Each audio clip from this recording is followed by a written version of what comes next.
약사님, 으슬으슬 춥고 콧물, 기침이 동시에 시작될 때 보통 약국에서 종합감기약 하나 사 먹곤 합니다. 이것저것 챙겨 먹기보다 편하니까요. 이게 잘못된 방법인가요? 편리함은 현대 문명의 위대한 미덕이지만 약학의 세계에서는 때로 위험한 함정이 될 수 있습니다. 종합감기약은 마치 여러 병과의 군인들을 한 부대에 모아놓은 다국적 연합군과 같습니다.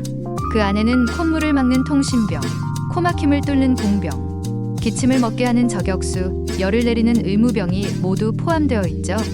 정말 편리한 부대 아닌가요? 전장의 모든 상황에 대비할 수 있다는 장점이 있지만 치명적인 약점도 존재합니다.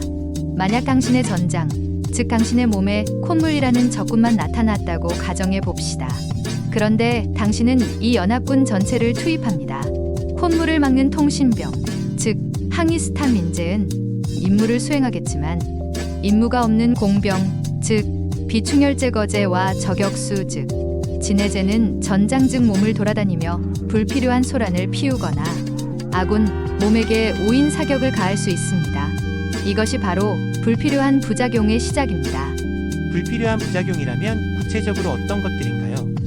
예를 들어 당신이 콧물은 없는데 기침과 두통만 있다고 가정해 봅시다.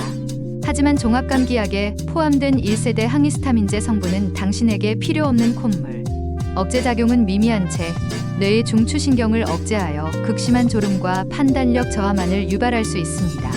운전이나 중요한 업무를 앞둔 사람에게는 치명적일 수 있죠. 코막힘 약은 어떤가요? 코막힘을 해결하는 비충혈제거제, 즉 알파아드레날린 효능제는 코 점막에 부어오른 혈관을 수축시키는 임무를 수행합니다. 하지만 이 성분은 전신 혈관에도 영향을 미칠 수 있어 고혈압이나 심장질환이 있는 환자에게는 혈압을 상승시키는 심각한 위협이 될 수 있습니다. 코가 막히지도 않았는데 이 위험을 감수할 필요가 있을까요? 생각보다 훨씬 심각한 문제였군요. 가장 흔하고 위험한 실수는 해열진통제의 중복 복용입니다. 대부분의 종합감기약에는 이미 아세트아미노펜이나 이부프로펜 같은 해열진통 성분이 충분히 들어 있습니다. 그런데 많은 분들이 종합감기약을 먹고도 두통이 심하다며 별도의 진통제를 추가로 복용하곤 합니다. 그렇게 되면 어떻게 되나요? 특히 아세트아미노펜의 경우 하루 최대 용량을 초과하면 심각한 간 독성을 유발할 수 있습니다. 자신도 모르는 사이에 간을 공격하는 과잉 병력을 투입하게 되는 것입니다. 편리함을 위해 선택한 한 알의 약이 오히려 당신의 가장 중요한 장기를 위협하는 적군이 될 수 있다는 사실을 반드시 기억해야 합니다. 그럼 우리는 어떻게 해야 할까요? 답은 간단합니다. 내 몸의 전장을 정확히 파악하고 그에 맞는 특수부대를 투입하는 것입니다. 콧물과 재채기가 주증상이라면 항히스타민제라는 콧물 전문 부대만을 투입하십시오.